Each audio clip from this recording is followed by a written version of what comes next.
Hey guys, today we are in Audi A4 B9 with MIB2 based infotainment system, and I'm going to show you how to force reboot the system using the key combination on the control panel over here.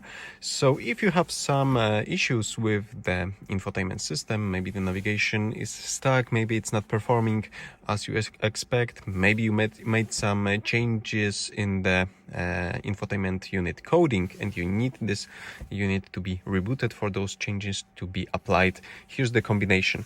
So on the control panel over here you have two switches. You need to press both of them forward and at the same time press the control knob. You don't need to hold it in this position, just a single motion when three of those are in the set position, and as soon as you release the control panel, the unit will reboot. So let me just try to do it with one hand. This finger here, and my thumb on the control wheel. Forward press, and the display is off. And after 10 or 15 seconds, we will see something on the display, like the splash screen. And we need to wait about 20 or 30 more seconds over here for the system to be fully loaded.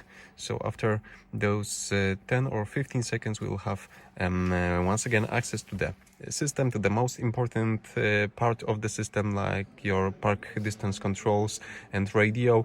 And after a few more seconds, all the other applications will load over here. So if I go to menu right now, I believe I am not able to use the navigation right away, but it will be initialized in few more seconds.